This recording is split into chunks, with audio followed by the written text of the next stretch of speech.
ഇന്നത്തെ നമ്മുടെ റെസിപ്പി നമ്മുടെ എല്ലാവരുടെയും വീട്ടിൽ എപ്പോഴും കാണുന്ന 2 ഐറ്റംസാണ് ഗോതമ്പ് പൊടിയും മുട്ടയും. അപ്പോൾ ഇന്ന് നമ്മൾ ഗോതമ്പ് പൊടിയും മുട്ടയും വെച്ചിട്ടുള്ള നല്ലൊരു സ്നാക്കിൻ്റെ റെസിപ്പിയാണ് കാണിക്കുന്നത്.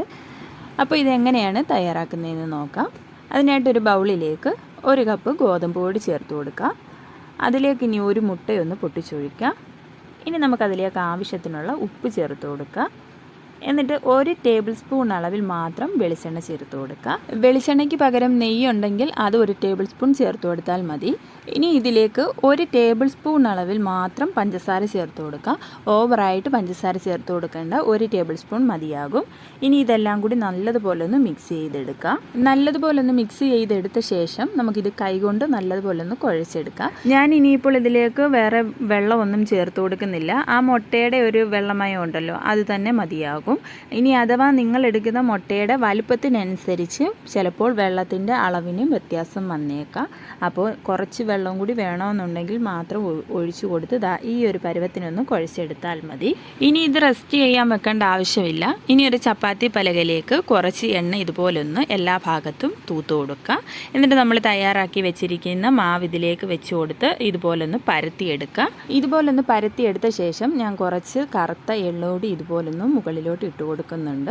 കാണാനൊരു ഭംഗിക്കായിട്ട് ഇട്ട് കൊടുത്തന്നേ ഉള്ളൂ, ഇട്ടില്ലേലും കുഴപ്പമൊന്നുമില്ല. എള്ളിട്ട് കൊടുത്ത ശേഷം ഒന്നുകൂടി ഒന്ന് ഇതുപോലെ പരത്തിയെടുക്കുകയാണെങ്കിൽ ആ എള്ളൊക്കെ ആ മാവിലൊന്ന് പിടിച്ച് കിട്ടും. ഈ ഒരു തിക്നെസ്സിലാണ് പരത്തി എടുത്തിട്ടുള്ളത്. നമുക്ക് വലിയ ഷേപ്പിൻ്റെ ഒന്നും ആവശ്യമില്ല. ഇനി നമുക്കിത് ഇഷ്ടമുള്ള രീതിക്കൊന്ന് കട്ട് ചെയ്തെടുക്കാം. ഇപ്പോൾ ഈ സൈഡൊക്കെ ഒന്ന് കട്ട് ചെയ്ത് ലെവലായിട്ട് എടുക്കണമെങ്കിൽ അങ്ങനെ എടുക്കാം. ഞാനിപ്പോൾ അതൊന്നും കളയുന്നില്ല. പിന്നീട് നമുക്ക് അത് ഇരട്ടിപ്പണിയാകും. കാരണം നമ്മൾ ഈ സൈഡ് കട്ട് ചെയ്യുന്ന മാവ് പിന്നെയും ഇതുപോലെ പരത്തി എടുക്കേണ്ടി വരും. അപ്പോൾ ഇതുപോലൊന്ന് കട്ട് ചെയ്തെടുക്കുകയാണെങ്കിൽ നമുക്ക് ഇതിനകത്തൊന്നും വേസ്റ്റും കാര്യങ്ങളും ഒന്നും പോവുകയില്ല. മൊത്തം നമുക്ക് ഫ്രൈ ചെയ്തെടുക്കാനും പറ്റും. നമ്മളിത് കട്ട് ചെയ്തെടുക്കുന്ന സമയത്ത് ഈ ഒരു കട്ടിക്കായിരിക്കും ഉണ്ടാവുക. ഇനി നന്നായിട്ട് ചൂടായ എണ്ണയിലേക്ക് ഒരു ലോ ഫ്ലെയിമിലാക്കിയിട്ട് നമുക്കിത് ഓരോന്നും എണ്ണയിലേക്ക് ഇട്ട് കൊടുക്കുക. നമുക്ക് പെട്ടെന്ന് തന്നെ ഇത് ഫ്രൈ ചെയ്തെടുക്കാൻ പറ്റും. വളരെ കുറഞ്ഞ സമയത്തിൽ തയ്യാറാക്കി എടുക്കാൻ പറ്റുന്ന ഒരു നല്ലൊരു സ്നാക്കാണ്. സൂപ്പർ ടേസ്റ്റുമാണ്.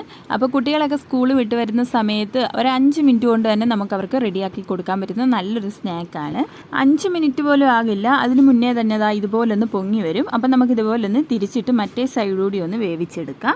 പ്രത്യേകം ശ്രദ്ധിക്കുക, എണ്ണ നന്നായിട്ടൊന്ന് ചൂടായി വന്ന് കഴിയുമ്പോൾ ലോ ഫ്ലെയിമിൽ വെച്ചിട്ട് വേണം നമ്മളിത് ഓരോന്നും ഇട്ട് കൊടുക്കാനായിട്ട്. എങ്കിലേ നമുക്കിതിൻ്റെ ഉള്ളൊക്കെ നല്ലതുപോലെ ഒന്ന് വെന്ത് കിട്ടും. ഇതുപോലൊന്ന് കളർ മാറി വരുന്ന സമയത്ത് നമുക്ക് എണ്ണയിൽ നിന്നും കോരി മാറ്റാം.